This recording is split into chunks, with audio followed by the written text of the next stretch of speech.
Hey, all right. Good morning, folks. What's going on? We're doing some work in our Eberron campaign, doing an adventure called Crystals of Mabar. We're going to do some artwork. Give me a second here to check in on my signal to make sure that we are up and running. Clickety, clickety, doing a mic check. Mic check. 1, 2, 3. Clickety, doing a mic check. Mic check. Sounds pretty good. Drop that down. Grab that. Do this. I got a couple of social media posts I gotta make. That'll take a minute, so if you're catching this in the future, you can skip ahead and I'll catch you after the bump. But for folks that are here with me in space time right now, my name is Phil Kearney. Hey, what's going on? I create role-playing games, I illustrate them, and I publish them online. And we are I've been an Eberron enthusiast since 2004. I've been creating content on the DMsGuild since 2018. I've been a freelance illustrator since 1999, and I've been creating. I've been a DM since '87. That I think I hit all my timelines there. I'm having a disjointed morning here, folks. Don't mind me. Yeah, so I love Eberron, but I haven't made an actual campaign setting for it yet, or an adventure for the setting yet. So we're changing that now with this 7th, 8th level adventure, fighting necromancers, demons, and undead in the Carnwood of Karnath on the continent of Rare. I guess I'll just finish this off. If you think this stuff is cool, like, subscribe. Holy shit, new subscribers. Thanks a lot, guys. I really appreciate you. Like, subscribe, hit the bell icon for notification of when we're live in the future. And here's a bunch of books I've already made that are on the DMsGuild at no costs. They all have free previews. If you want to purchase, God bless you. If you're a 5e enthusiast, have at it.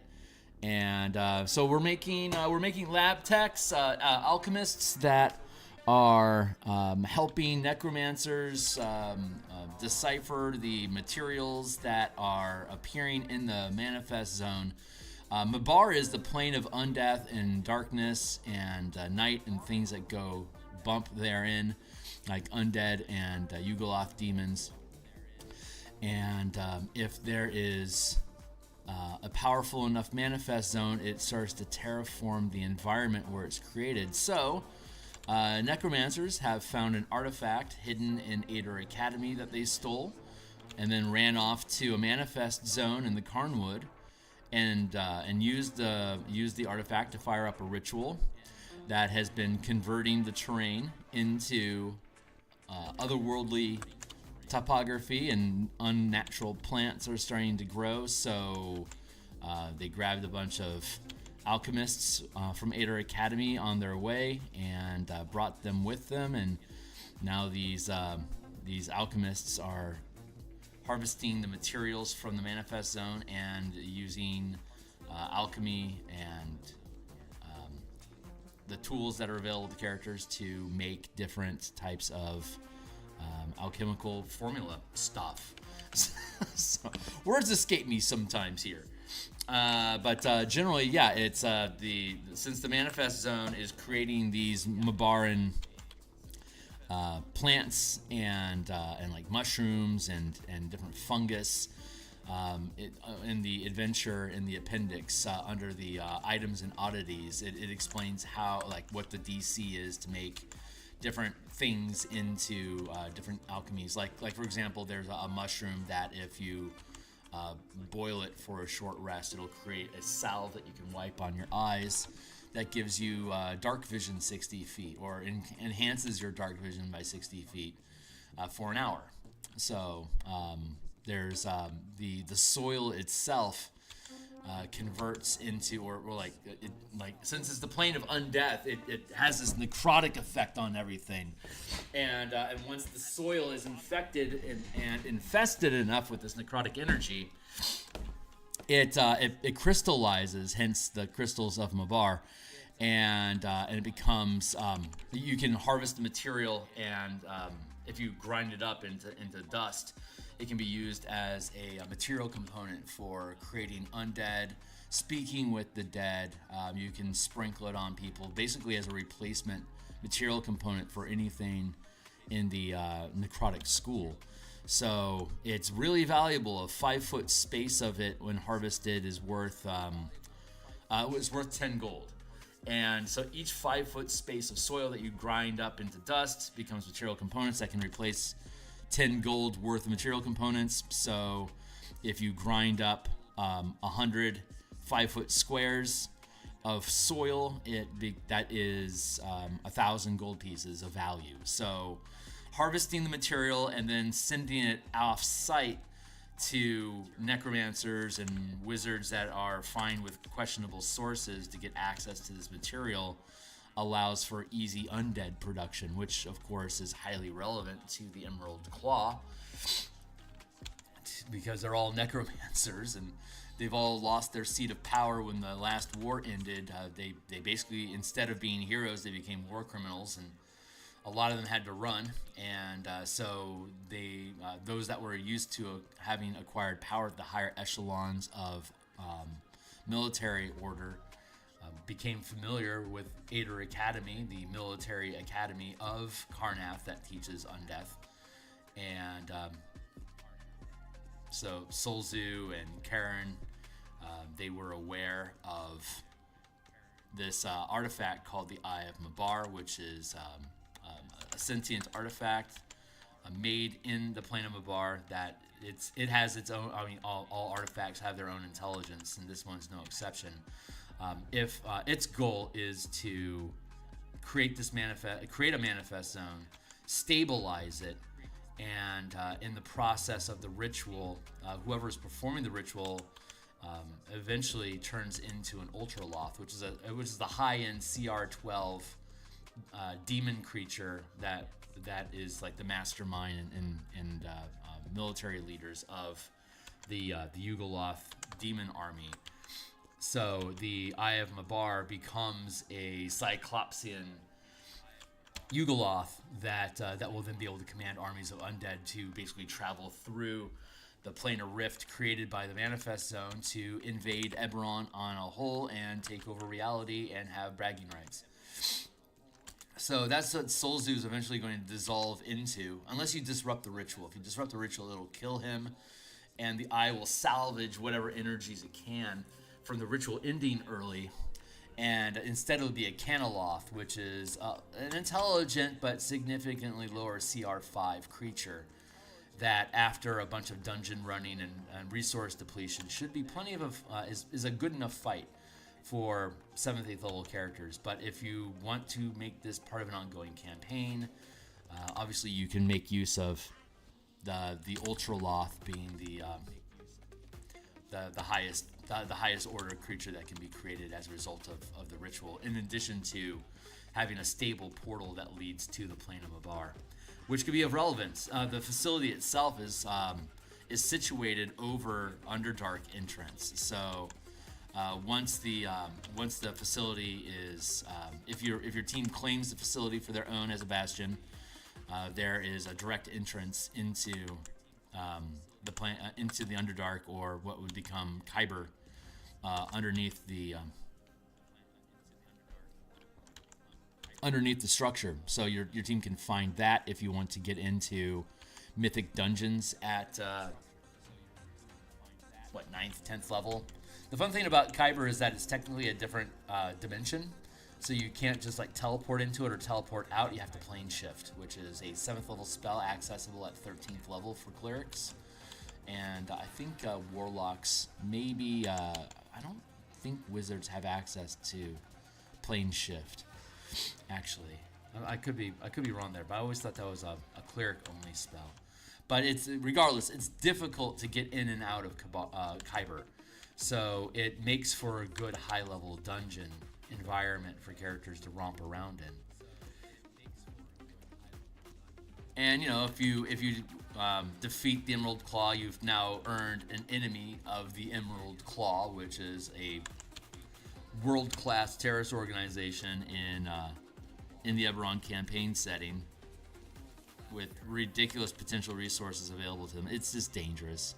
So there's a lot of fun grudges you can make, and if you perform this task and you can return the eye to Ader Academy, then you can start building a relationship and gain resources from Ader Academy for like spell research and stuff like that, which is super useful. Yeah, that feels pretty good. This guy's pretty meek.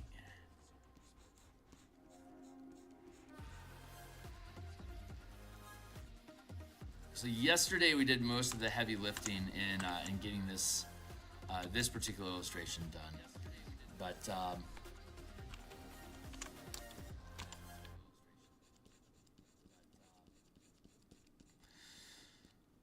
so yesterday we did the line art and then the base colors. We do it comic book, like a comic book, that we do line art, then we do flat colors underneath the line art, and then we do the lighting of highlights and shadow for the elements in the piece, and then we merge it all together and we do blending and detail work like this to trim away from the line art aspect of it into just into a more semi-realistic style.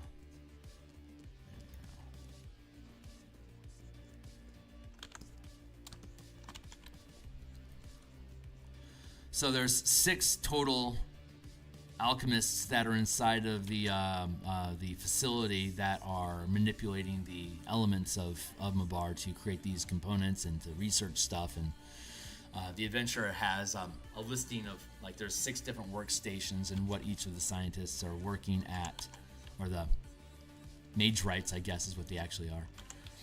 What they're working on, and again, in the appendix, it provides all the details for characters making use of this material. Because your team could decide that they want to keep the Manifest Zone and deal with Yugoloth and take control of it for their own dark purposes. It's your game is your own. You do what you want. But I think we provide enough material and connective content for you to be able to take the gist of what these locations are and what's going on here and be able to weave it into your own campaign. Especially if you have interest in Karrnath in general. I think it's a great way to be able to build heroes in Karrnath society post-war.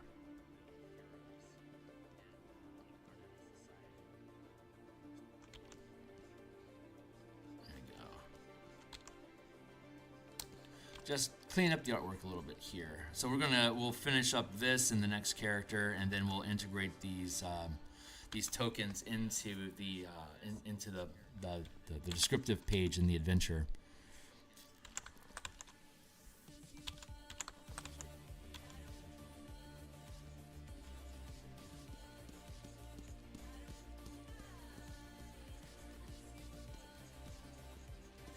Give him a bit of grime.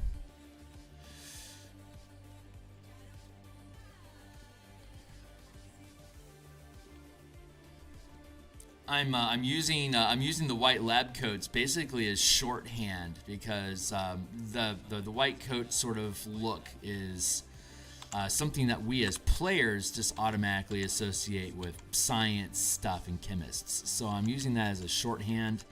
The visuals of this is very possible that in the actual world of Eberron that they would have evolved with different types of garments to indicate their position. But I think white in general is a good science-y or experiment color because you can tell if you get stuff on you more easily. Like, you can tell if you're getting grimy in whites better than you can, say, in black.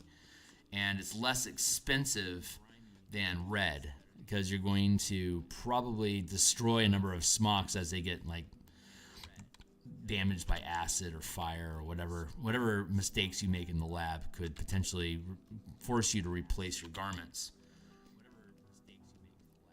So I think basic white, like off-white, dirty white like these are, I think that's the most logical, cheap, affordable way to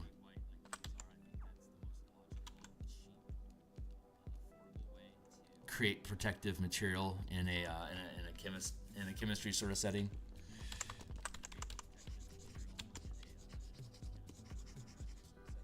And I think Eberron has a tech, like a general tech level enough that it's not, it doesn't disrupt the narrative of the fantasy setting. Yeah, I like how this guy's looking.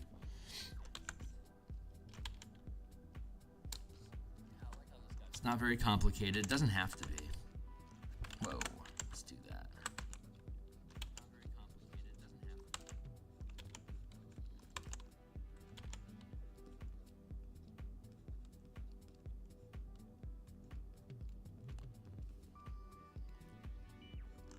Let's keep that straight.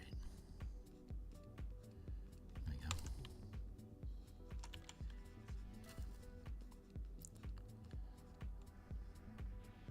There, he looks pretty good.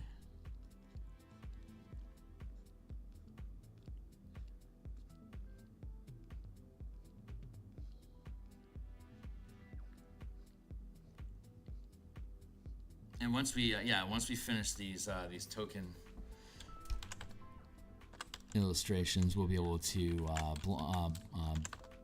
drop them into the actual page that they belong on. And then we'll move on to, there's 6 plot hooks in total. There's a default plot hook of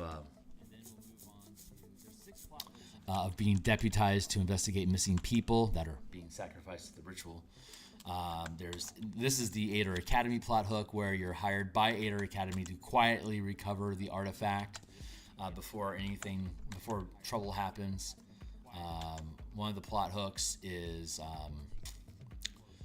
you're hired by the Mysterious Council of 12 that oversees the merchant guilds that are interested in acquiring control of this location so that they can harvest the materials for potentially profiting on their own end.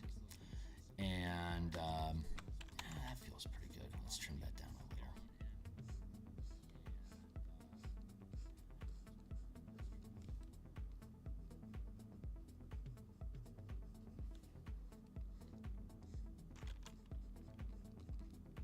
And then there's the families and friends that invite you to live in a village, a farming community that's cropped up over the past couple years after the end of the war.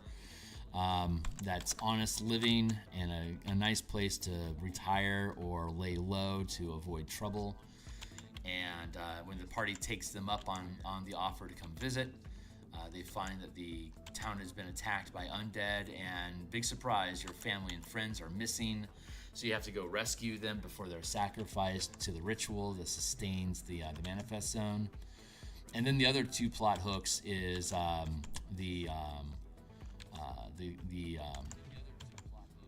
Gatekeeper Druids and the Church of the Silver Flame separately are aware that an unnatural manifest zone is being created, and they want you to go in and destroy the source and kill anyone that's involved for the protection of the world, of course. I mean, in this instance, sure, it's a good idea to kill necromancers, but low-key, the gatekeepers want the artifact because something that can control the alignment of the planes and creation of manifest zone is powerful magic that the druids would love to have just ready access to. So, and then in the end of the adventure, it talks about expanding the adventure so that all 13 planes of existence have their own similar artifact that can create powerful manifest zones and pull that reality into Eberron. You can collect all 13 from levels 8 through 20, and if you assemble all of them, you can reshape reality, which of course the Druid Keepers the Gatekeepers would love to be able to have that kind of power. They could basically keep Eberron from ever being threatened with destruction ever again, but they could also potentially use that as a weapon against their enemies. Luckily, most of their enemies are demons, so that's going to work out for humanity, but anyone else that gets access to these, the combination of all these artifacts, like, can you imagine if Quarry or Dalcor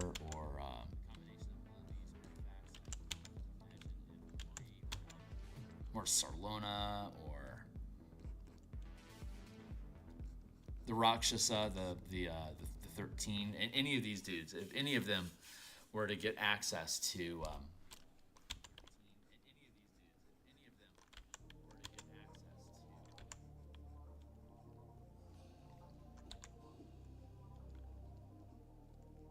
Yeah, bad news. Bad news, bad people. Sorry, kind of lost my train of thought there. It's too horrible to continue. A little splot here.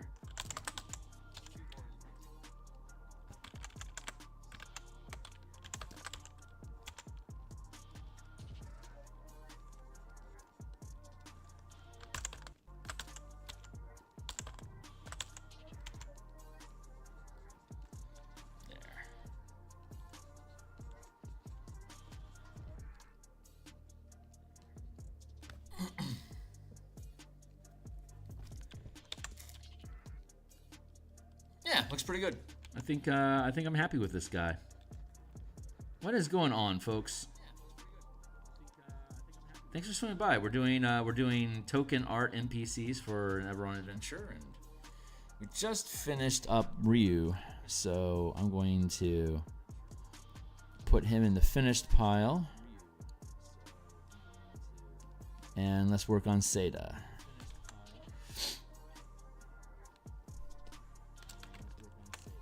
I'm going to duplicate these layers. Okay, so when we did this, right, so we did the line art first. And then the color came in. We had, here, I'll break apart all the different layers, how I stack these things up.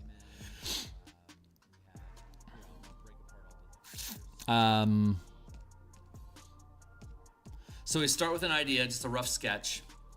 And then we refine the sketch, so we drop that down. And then we refine the sketch. And then from there, we create our final piece. So that's our line art. And then color comes in.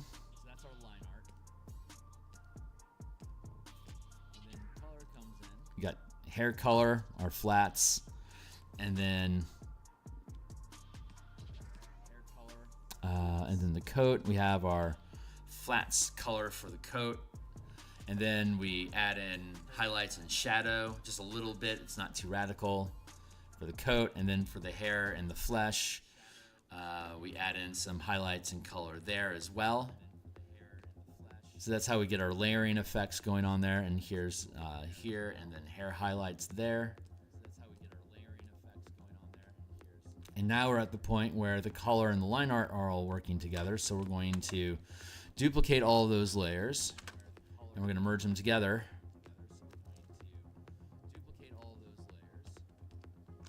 Now it's a single layer that we can cut through, and we can start molding. So that's where we're at, and so let's get after it.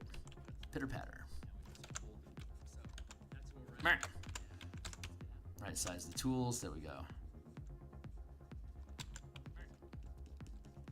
And the size that we're working in, this is a 300 by 300 pixel square.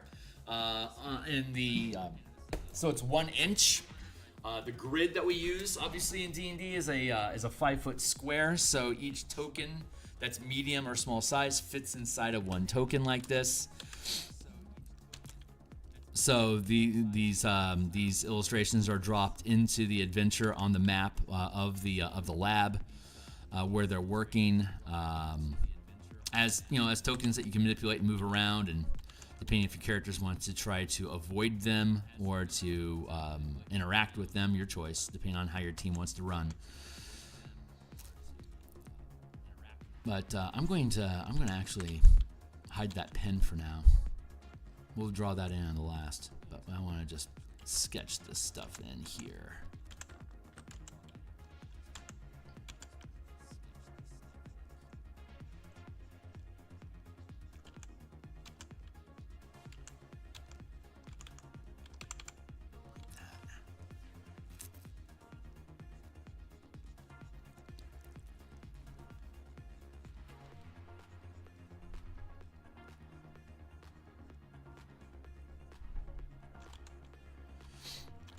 Yeah, I like the blending technique like this. The art style of drawing it in and then smudging it out. That's really satisfying for color work in general.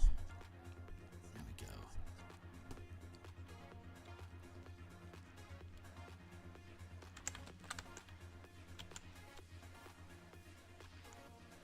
So I stream artwork like this Monday through Friday in the morning, just like we're doing right now with my morning coffee. Cheers.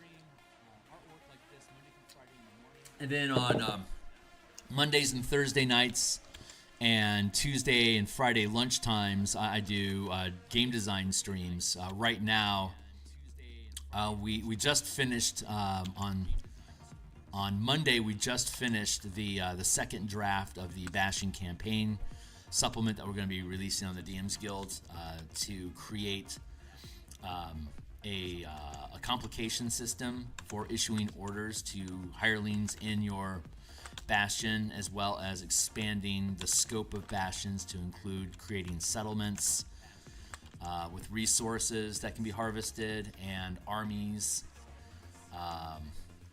for characters to command to attack other Bastions and settlements. So it's a pretty comprehensive upscaling of the 5e game mechanics to incorporate operating at the geopolitical level. So we worked on that. We've worked on a system like that, honestly, off and on for 5e since 2022. But when the Spelljammer book that I had published last year utilized the vehicle combat mechanics that we had developed for the army portion, or the military portion of that document. And then they announced the Bastion the Bastion system for 5e24. So put the brakes on further developing communities and settlements and guilds until we saw what the DMG would provide for us. And the Bastion system is like a social pillar of conversation between the players and DMs, and some light narrative of the hireling NPCs that operate the facilities. But there's no ability checks, there's no risk or challenges. You just say what you want, and if your Bastion can produce it, it does. And then the end. But because there was no challenge, risk, or reward, or game involved with it, what the Bastions can do in the DMG are incredibly limited. And so we wanted to open up what you can do with your Bastion to be more comprehensive and expansive. But as a result of that, we also needed to have more consequences and risk in being able to accomplish more things, like being able to create rare, like be able to create any rare magic item.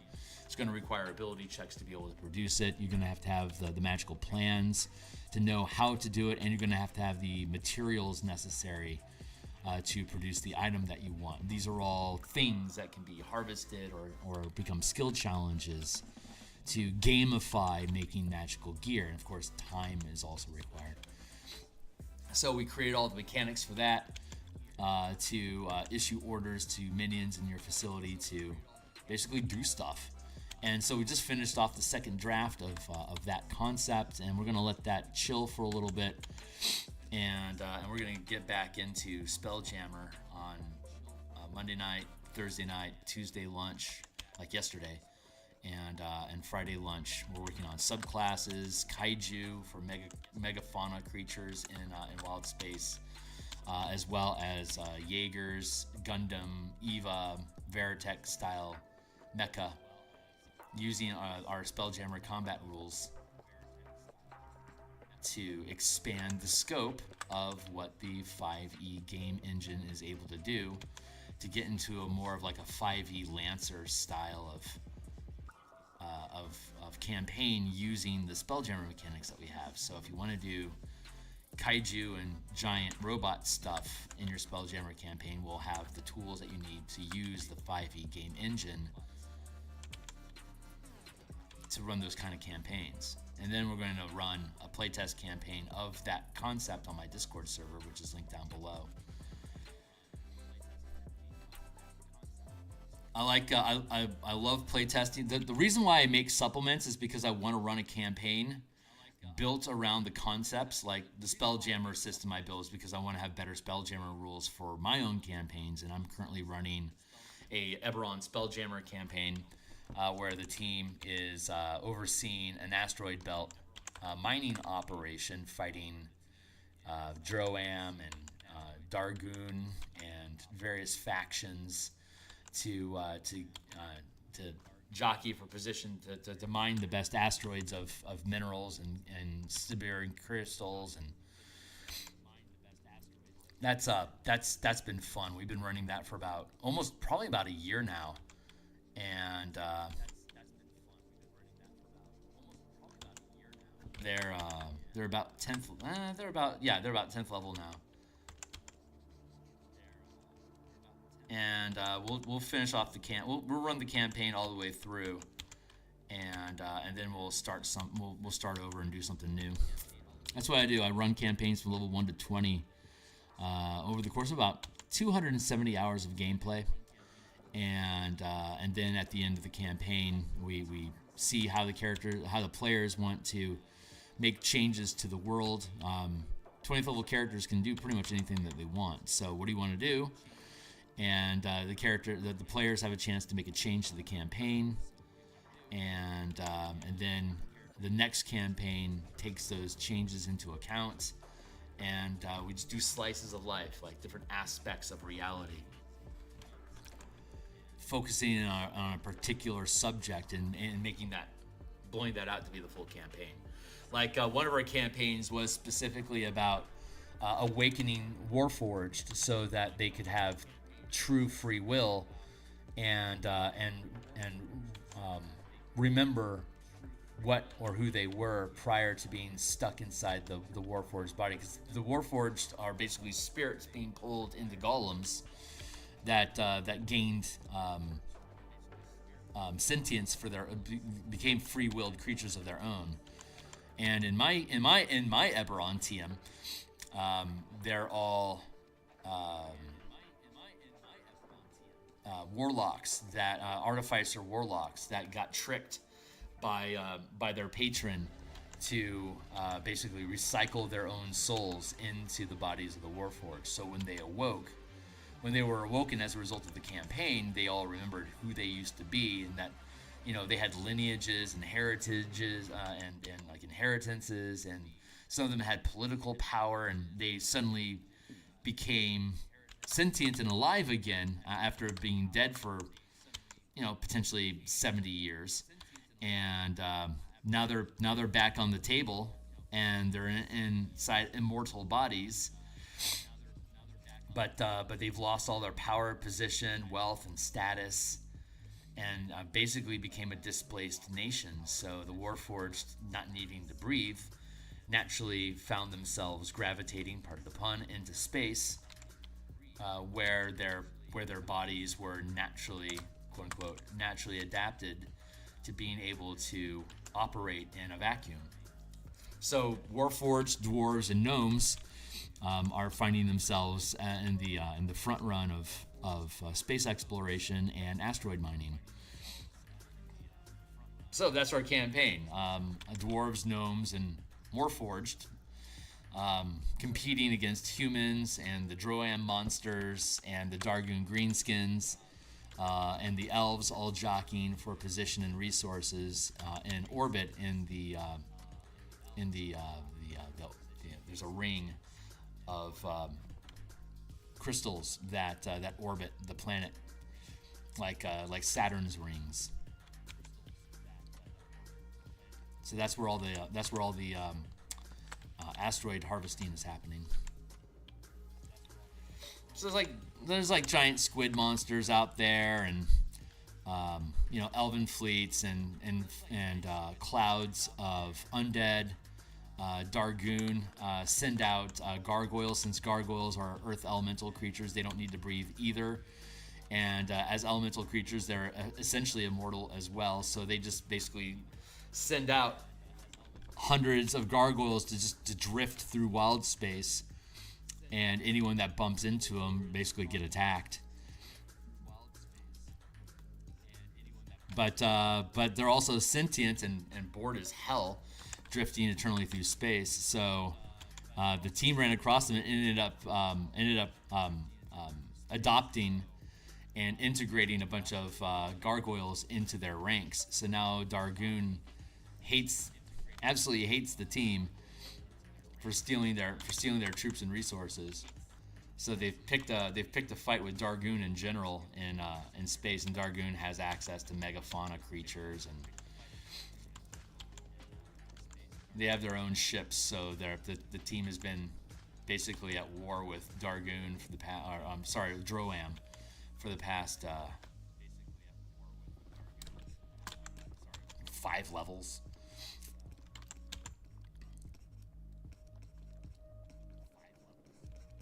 It's been fun. It's been a lot of fun. So on Thursdays and Monday, we're basically further developing the Spelljammer mechanics, creating additional subclasses, and building out the rules, like locking down the rules for megafauna and mecha combat stuff that we've been using.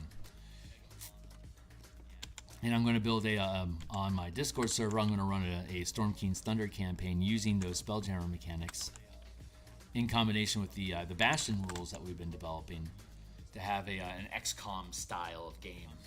So I'm really looking forward to running. Like I said, the rules that I build, the supplements I create are because these are tools that I want in my own campaign, but they don't exist. So I have to, D&D is famous for needing homebrew to make different types of campaigns run. Once I run a campaign, I know the rules work. I build them into a supplement that I can then publish online for other people to use to run similar types of games if they're interested. So that's my jam. That's how I play. And if I ever get done with making content for 5e, I'll probably start doing the same thing for Shadow Dark. I'd say that's my second choice of campaign, or my second choice of game right now. I like Shadow Dark. It's good. It's a good spiritual successor of the OSR BX game system, using the 5e game engine as its chassis. Like I said before, if Mike Mearls was allowed to see his vision through of different levels of complexity in the game, if that had been fulfilled, I think Shadow Dark would be a good interpretation of like what very stripped down basic 5e rules would have been like. And what's actually published that we're all using is probably mid-tier, like moderate complexity. You can get a lot more complicated, like a lot more detailed, complex mechanics for the 5e game engine if you wanted to. But we never got there. I think they realized that if you have different rules, that means you need to make adventures with different catering to the different set of rules that you're using, which just divides the customer base. And we saw how poorly that went for TSR, creating a bunch of really cool worlds in second edition, but not having any one dominant campaign world ended up causing some people to buy Mystara, some people to buy Spelljammer, some people to buy Dark Sun, some people to buy Planescape. And they pumped out a ton of books for all of those settings, but none of them became like the dominant form. And they also had Greyhawk and Forgotten Realms. There's a lot that TSR had going on. It was a legitimately interesting example of spreading your base too thin and over-investing in options to a divided base, and it ended up bankrupting them.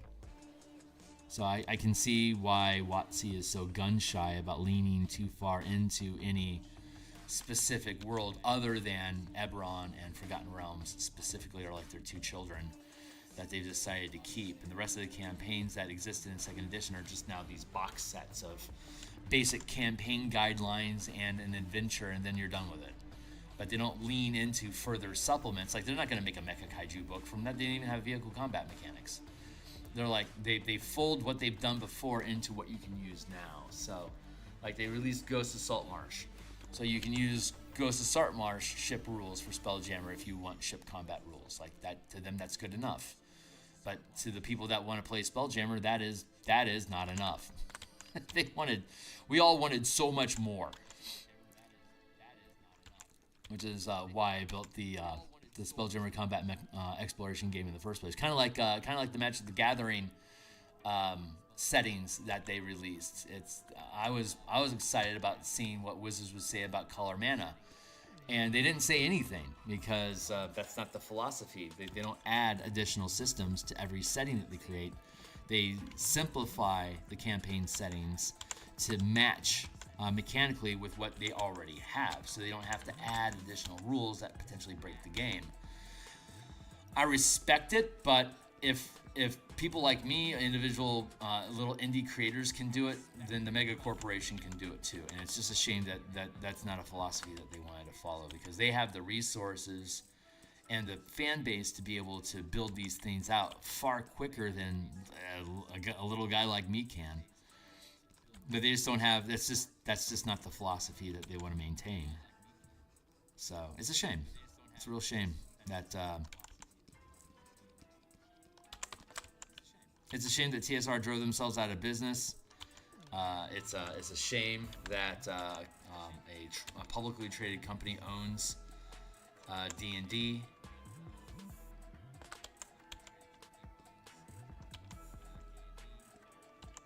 But we work with what we have. So I'm proud that we have the fan content policy and the DMsGuild for us to be able to play with the toys in the toy box.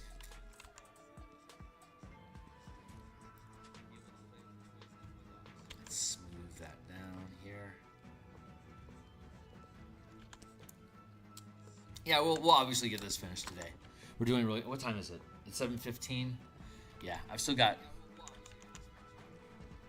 a little more than half an hour to play. So in the morning, so I have a day job, and after I stream at 8 o'clock, I have to cut stream and go into my day job. So this is an opportunity for me to do creative stuff in the morning. The way that it used to be is that I would wake up, go to work, do my job. And then wish I was painting and doing D&D stuff all day. And then depending on how the day went, I may or may not be emotionally exhausted to the point where I don't really get anything done. And then I feel like I wasted my day. And then I go to bed, and when I wake up, I go to my job, and I pine away at, maybe I can get stuff done tonight when I get home, and maybe I will, maybe I won't. But since I flipped my script, I wake up early now, like really early compared to where I need to be, a couple hours early, so I can guarantee that I can get some artwork in every morning, so that when I go into work, regardless of where my energy level is when I come home, I know that I've already I've already nourished my need for creative energy in the morning. So if my evening gets occupied, I don't lament that, and I can be proud during the day knowing that I furthered my own goals, that I got work done in the morning before I go into work. So while I'm at work, I can be proud that I have a job that allows me the opportunity to work on to do this, you know. So I had to reinvent my day to make sure that I was prioritizing what was important, and then I don't have to worry about pining away all day. So I'm actually focusing on my job better, and it ends up working out for everybody.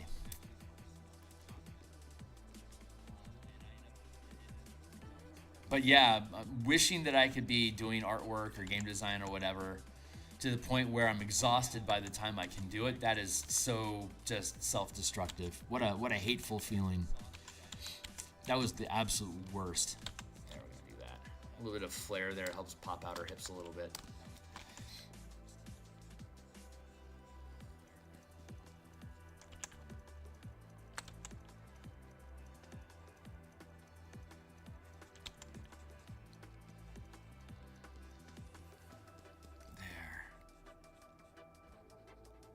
So, hey, if you think this stuff is interesting, like I said, I stream art in the morning 5 days a week, and then I do game design 4 days a week. So I stream 9 times per week. There's a ton of content. I know I don't expect anyone to consume all of it, but if you think this stuff is interesting, I'm trying to get to 1,000 subscribers, and God bless the new folks that jumped on board yesterday when we were doing Spelljammer stuff. That was very much appreciated. If you think this stuff is cool, or you want to see more of the stuff that I made down below get published, I always provide 100% free preview of the books that I create. because it's difficult enough just to get people to look at your material, much less purchase it. But this is my retirement plan. I mean, obviously investments are important, but this is something I can do until I die. And if I can get to a place where I can quit my day job and get on board with this sooner, then I can produce stuff more quickly. But I have to do it smart and methodic, so that I don't put anything in my life or my family at risk to pursue the dream.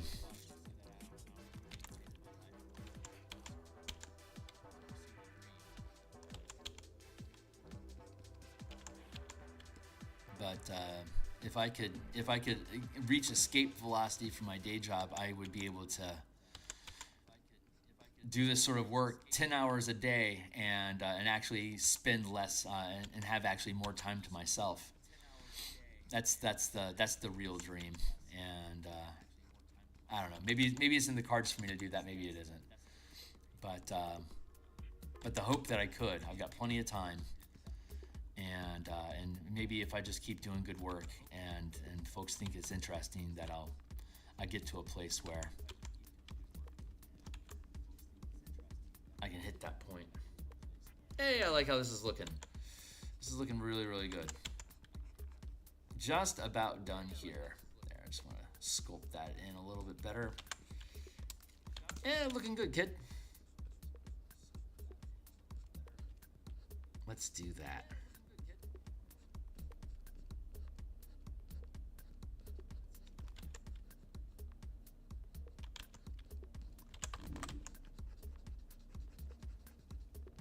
This needs to be a little bit thicker here.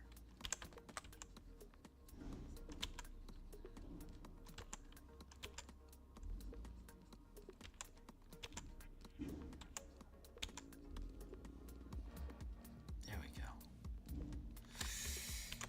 Okay, I think that's probably good enough. So you never finish a piece. You give up on it. At some point, it's like there's no real value to be added for the level of quality where it's at. I could always mince on details more, but in this instance, I don't think she needs it. So I'm going to go ahead and just lock this one down. So that completes the 6 characters. I love this guy. He's so great.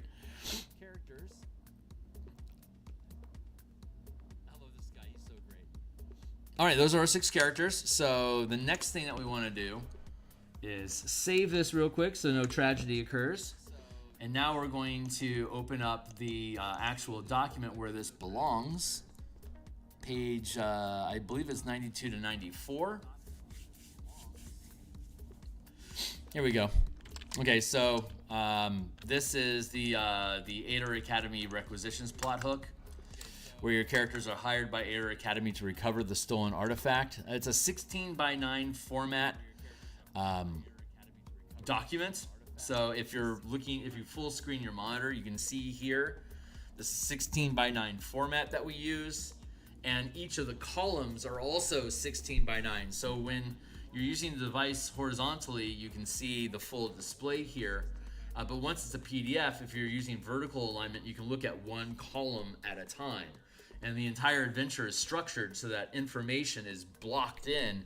Each column has complete thoughts. Like you can read each individual column, and other than like I think a couple like monsters that require 2 columns, for the most part, all the information in this adventure is bite-sized chunks that you can digest one column at a time throughout the book. So this is the Aether Academy plot hook. And I'll pan out here to take a look at it. So this is Aether Academy. This is Professor Carter, who's your quest giver in Aether Academy. These are the lab techs or the alchemists that have gone missing. As you can see here, we have 6 spots, but only 2 illustrations. That's what we've been doing, is fleshing out the rest of the 4 of these.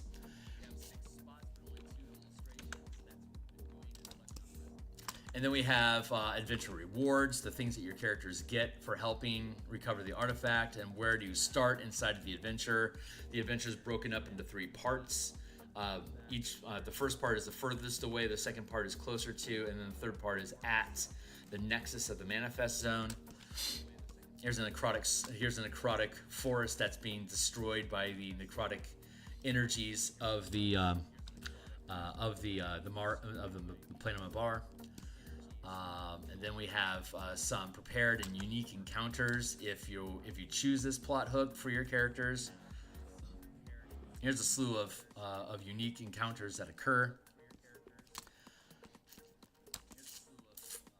And then more encounters, and then concluding the adventure. And then here is an outside shot of Aether Academy that we illustrated last month.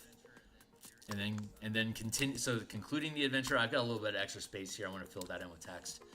And then we have concluding the adventure when you successfully recover it, and then continuing the campaign. If you want to use this as a leaping point for the rest of your campaign from level 9 to 20, here's some rough footnotes about how to engage with that. And then further back in the book, it talks about integrating all these different plot hooks into each other to create a more holistic campaign that revolves around these artifacts or the Carnwood or whatever focus you want, whatever you want to focus on, the factions, the location, or the artifacts. Those are like basically the 3 directions that you can take the campaign all together or individually.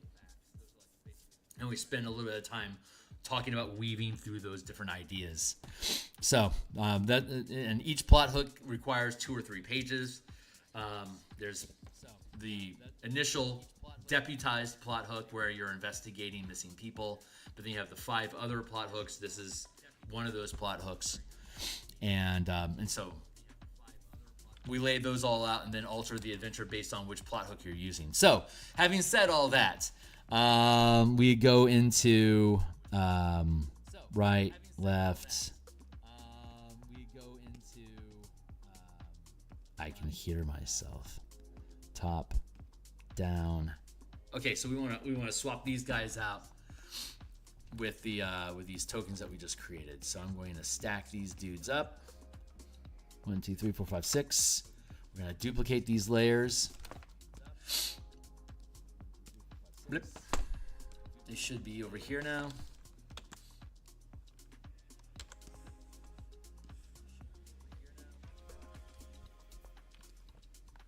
Go back over here. One last final save. And these are now tokens that will include in the adventure packet if you purchase it when it's on DMsGuild. I mean, you'll be able to read through the adventure and look at all the artwork and stuff, just like all the other books I have linked down below. It's just go ahead and thumb through them. Just click on full preview on the landing page on DMsGuild. Click on any of the links down below. Just click on free preview, and it'll pop open a PDF. You can read the entire thing. It'll have sample on it, but virtually everything that I publish has like tokens or maps or like game pieces or like control panel stuff for your characters for your players to use. And so we include all these tokens in a zip file that comes along with the PDF if you decide to purchase it. So we have this save, so I can close that out. And now we're back over here. And I want to blip all those out. Bring her over. Blip all those out.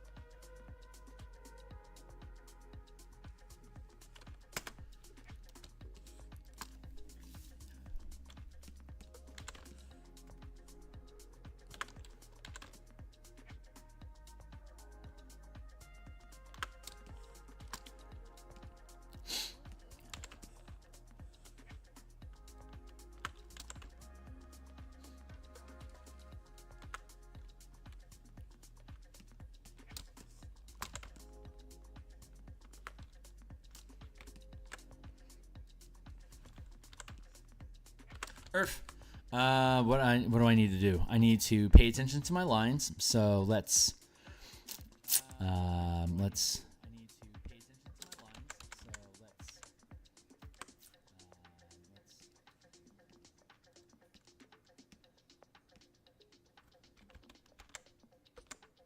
like that. Yeah, I'll make those disappear. Here. Back down here. Grab those. Drop these down into the top. I need to actually merge that group. Merge that group. Merge that group.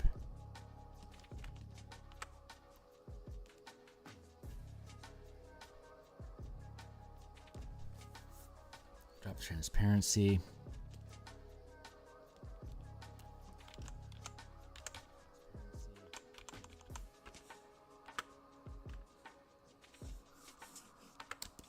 I'm just going to use a masking layer to disappear them. There we go.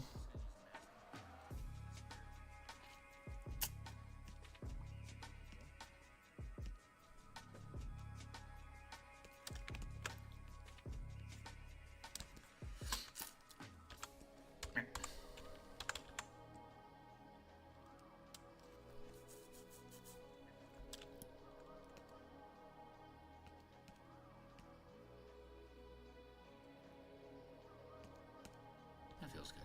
We'll do that. It looks a little gappy. Here.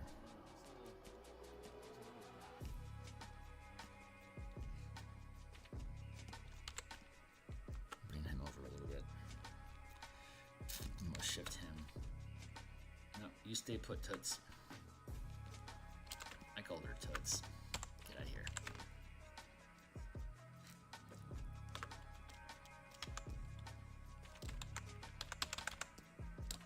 Very good. Okay, those look good. Let's see. Very good. Okay, those look good. I'm going to, oops, boop, boop, boop. Merge this group. Now we're just doing graphic design work. Just integrating the pieces and integrating everything into the piece. So let's do that, and we'll go down here.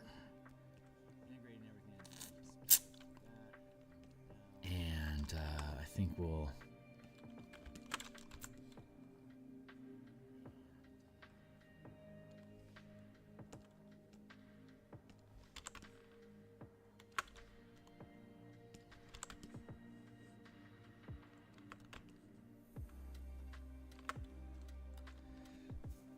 that should probably do okay. Let's let's add a masking layer in. Properly cut away there. There.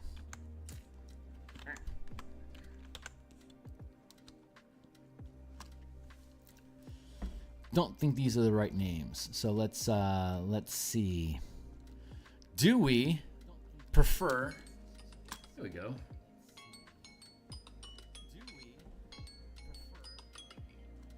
All right, we're doing great.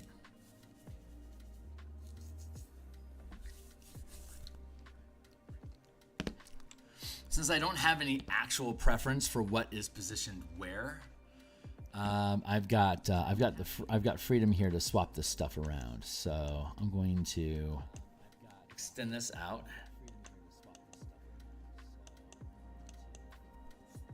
I like the position of each of these, the proportions. I think they're well balanced. But this is the page, and we need to do texture in the background here because this looks a little. This is a little stark, right?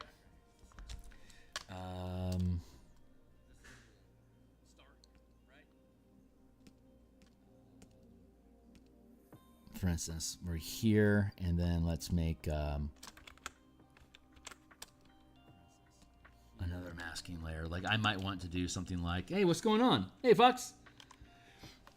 Thank you. Yeah, it fits pretty nicely. This line here, though, I think I need to break this frame up a little bit. I might do something like this is just a masking layer here, so I'm just kind of fucking around to figure it out. Like, I don't think I necessarily like that. Yeah, I don't like that at all.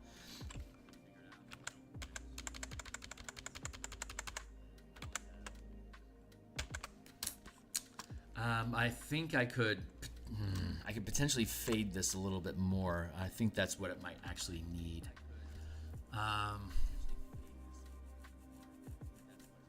Let's try that. Let's just trim that away, since that's not really important. And if I match the angle of, if I match that angle there, this will probably make it easier for me to transition. But let's get our cloud brush, which is good for smudging.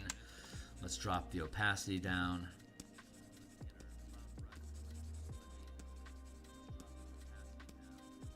Morning, Fox. How you doing?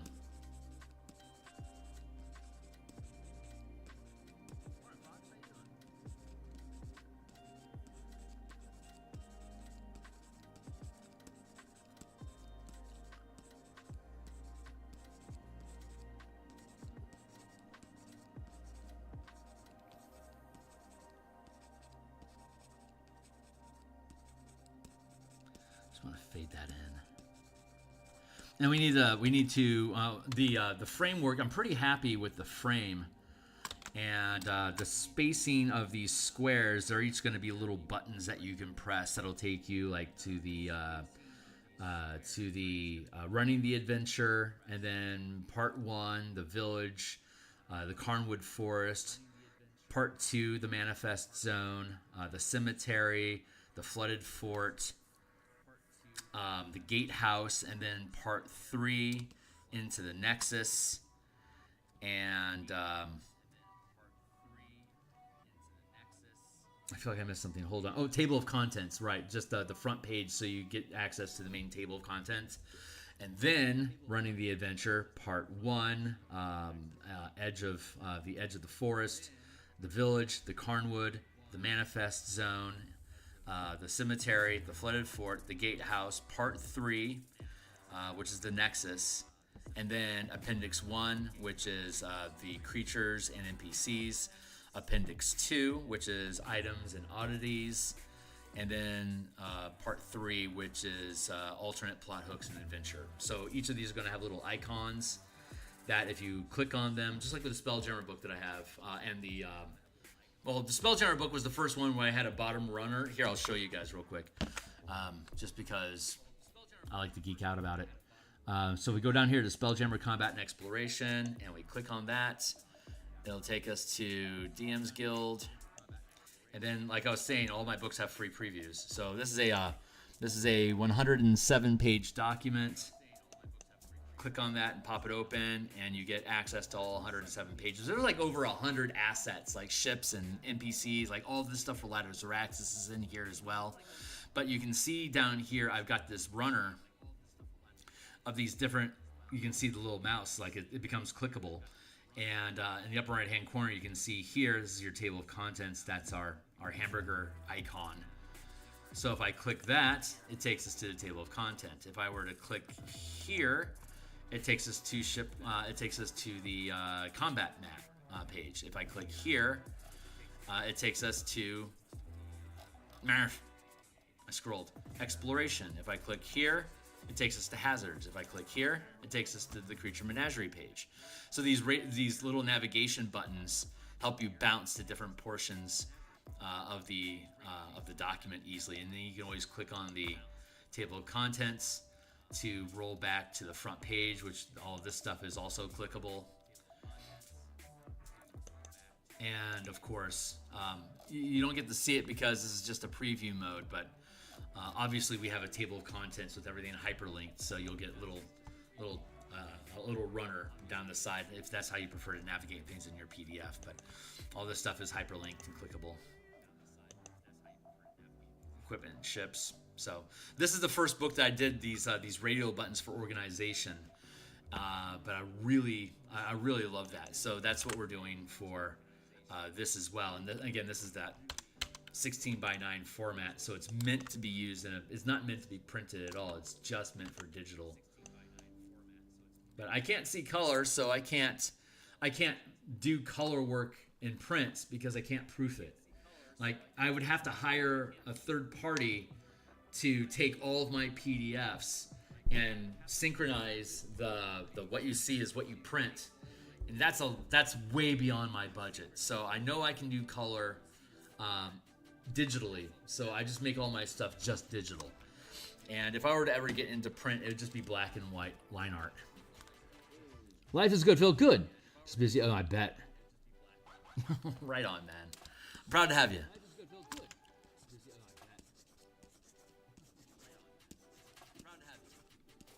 Life is busy.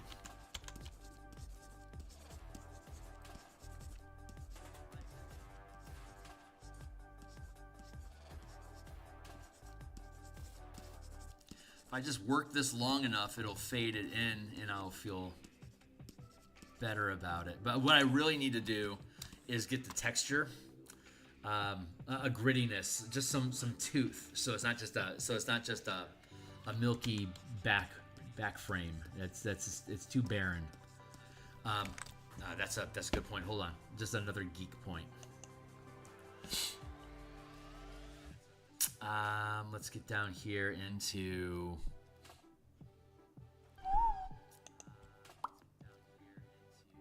Like I can take this, like we have this framework here. It fades out to nothing, but it fades down into this bottom frame here. But then you can see like this bottom frame is expanding or like behind or intermixing with the text of the page. They're all over the place. Hold on, let's see if I can find it. Like, this is just bleeding in. I like doing this frame. The border bleeding into the environment. I think that's, I don't know, that's just a fun thing. Like if I have like this little gap here, like I couldn't, this would be awkward to have an illustration in this point here, but it would also look weird for it just to be a blank white spot. So I came up with this frame blending idea, and the wild sea, or rather wild space, eventually bleeding into the astral. That's such a great framework for background stuff in this Spelljammer book. It's so natural just to be able to bleed these in, and it lets me just play around with environments and mood a little bit. I really enjoy that, like having just a strip go across here where the monsters are at. I think that's super fun. So I want to be able to incorporate a similar idea into the Eberron adventure. You can see like little gaps like this. If I have some sort of texture language that I can use in here to break, I mean, the eye needs resting space.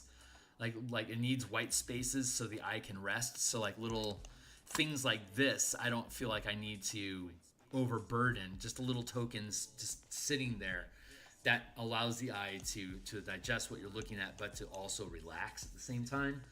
These little gaps here, I want to have a low intensity texture so your eye can rest, but it doesn't look empty, like incomplete. So that's why I'm messing around with this corner here.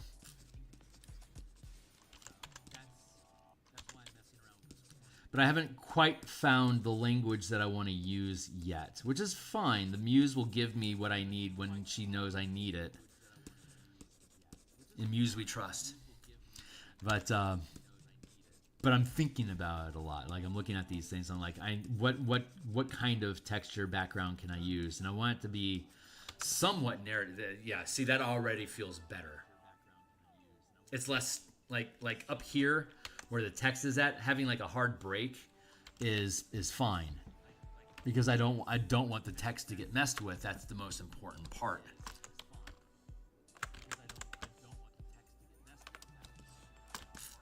But having a fade of some sort, maybe I'll end up doing like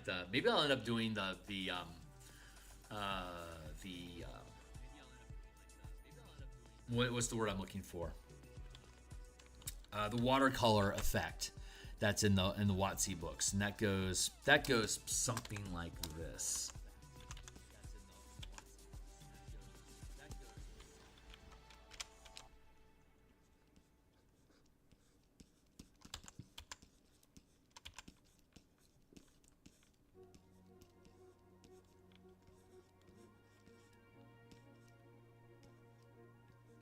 this is kind of what that watermark effect looks like.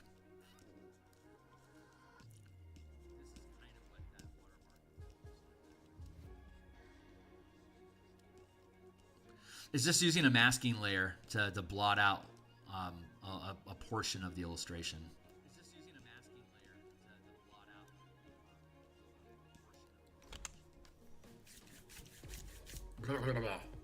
But this would look better if I had a texture built into the background of the page already that this is like kind of cutting into. So once we get the texture built, we'll be able to see what's the proper language to use to cut into these things. We're going to ungroup. There we go. Hey, what's up? Hey, kid, just kid. It's fascinating. Letting the eye rest while still keeping things interesting. Yeah, it's really important that your eye, like, that's why you have, like, you want to find your focal points in an illustration. Here, real quick, just as a tangent, since you brought it up. There, that's a good one. If we're looking at this particular piece, it's pretty much a square, right? But using the rules of thirds, you break your illustration piece into basically a tic-tac-toe board. And here, here, here, and here are your hottest points in the picture. Like, these are the points where your eye gets naturally pulled to the most. So when your eye get pulled to those points, you want to have the most amount of detail or points of interest at that location. So like the eyes. If you have a character, having the eyes or the face sitting along one of those points is pretty important. You can see here, just off of this lower point. So from here to here, this is a natural alignment here, and this is a natural alignment here. If all I had was interest points like up top here or down here, the piece would look imbalanced because it's top heavy of like points of interest that are pulling your eye up the page. That pulls you away from the bottom of the page. It looks top heavy. If all the points of interest are at the bottom, then the piece becomes bottom heavy and the top feels disinteresting. So when you're looking at your heat map of points of interest in the piece, you want to think about, or at least I want to. You can do whatever the fuck you want, but in my world, and the classes that I took a couple art theory classes in college just so I could get understanding of this stuff.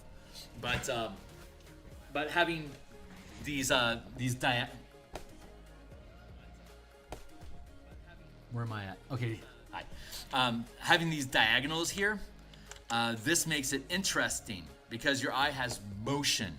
And in this particular instance, him working on a book is naturally pulling the eye down towards the book where he'd be writing. And then in the background, you want to have, like, sorry. Come on, buddy. There. So, like, we have, like, the wood grain, for instance, built into this piece. But, and we have wood grain for texture. But, like, if you zoom in and look at the books are really simple. There's enough going on with the books that it reads as books, but, like, we're not diving hard, like, into text and stuff like that. Back here through the doorway, it's just a light source that speaks to some sort of environment back there, but we didn't put any detail into it. So you're moving from this massive point of interest here to this point of interest here, and in the interim between the two of them, we have a space that your eye can rest. So you're basically, it's like here's a point of interest, and this is a point of interest. These are separate paragraphs in a description of text. And this is the gap. This is like the line break between those paragraphs that gives your eye a moment to gather itself to collect more information. And as your eye, so if you're looking at the composition as a whole, we've got this piece here as a major point of interest. And then we've got this over here as a major point of interest. And so we have this empty spot, which is like a transition between the two of them. And we want to have a light. We want it to be unburdened so that the eye can rest on that point. This isn't following the same rule of thirds on the composition, which would be like here, here, and then here, and then here. This is like bottom heavy, but the illustrations are just complementing the text overall. It's the actual text that's important the illustrations are just basically, the illustrations become points of rest for your eye from the text.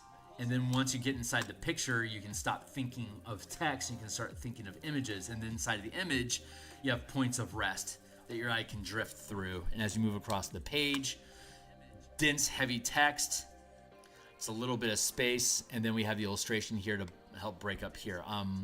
Maybe if I had done this differently, I could have had the adventure goals down here, and then like have these illustrations up here, and then have the bonus resources below it. But an image crystal described in Appendix B above that can be used to collect evidence of who is using the artifacts and where it is located. The crystal has images of the missing researchers. So there's missing researchers, a description of the item bar. The Academy can plane shift the characters, description, adventure goals, and rescue the research interns if they are being held against their will. So we know that there's people that need to be rescued, and the image crystal that we get with the adventure has images of all of them. Some of these guys are spies that are working for the 12 to assess the profitability of this necromancy venture. And so you may or may not suss out who those are during the course of the adventure. That's between the DM and the players and whatever it is that you guys decide you want to do. But trying to use the idea of illustrations as a way of resting the eye from text, and then inside the illustrations themselves, the space that you want to have so that your eye can rest inside the illustration as well. But I'm rambling. You got me monologuing, you sly dog.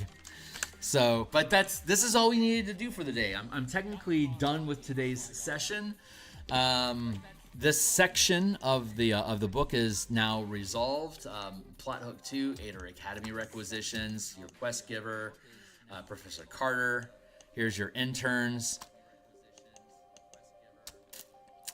Here is the adventure rewards that you get, and where do you start inside the adventure's got a lot going on, and depending on what plot hook you choose determines where you appear inside of it. And I'm going to create, we're going to do some quick cleanup here to keep this text clean.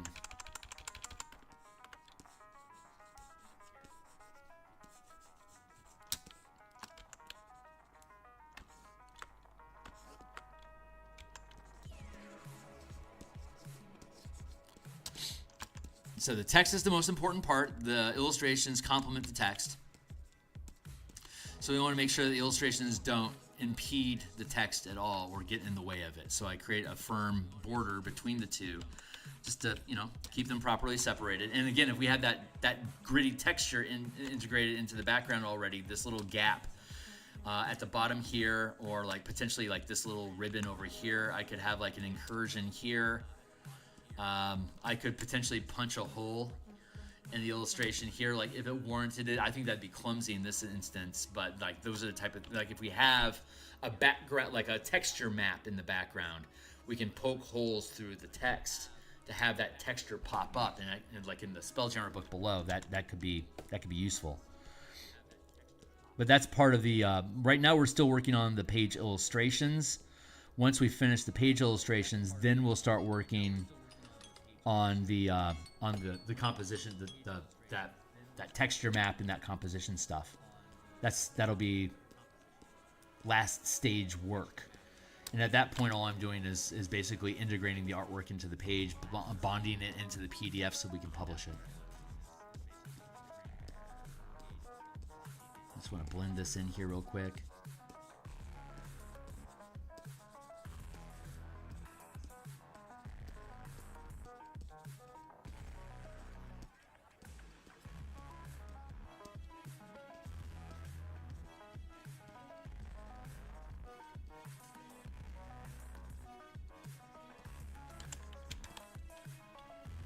Make it super easy. Oh, great, thanks, kid. Sorry, I disconnect from. I have to lean in to check out the text.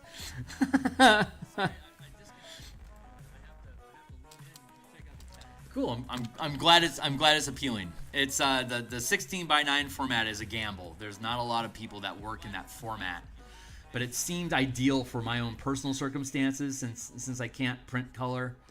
operating, since I'm divorcing away from print altogether, like why would I have to conform with the shape of a print page? It's used. I mean, I use tablets when I'm doing adventure stuff, and I want to be able to use my tools the way that I use them, and I figure other people probably use tablets and stuff like that when they're gaming as well. So having the piece integrate and work in that medium seems to make the most sense. Like it seems the most customer friendly thing to do.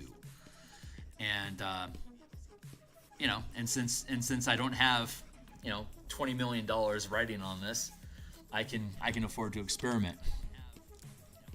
And if it goes well, I'll start using this format in other things in the future.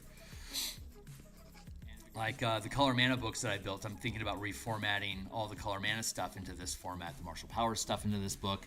I'll leave Spelljammer in the format that it is because it's already formatted that way. I just need to update some of the text and ideas for the 2024 game engine. But I'm going to leave that be. But I'm really thinking about just making PDFs use this type of format in the future. I just like it. I think it's a lot of fun. Yeah, there we go. That feels good. So now that's resolved, and we already dealt with this, but now I have this little gap here, so I can pontificate on concluding the adventure a little bit more, which we will do. So this completes this section, and I'm going to go ahead and hit save on this particular piece. This is now done.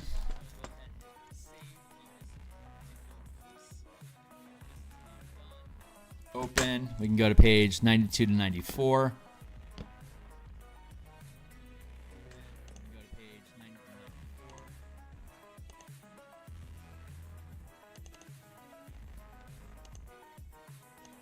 Come on, buddy. I need to change your text.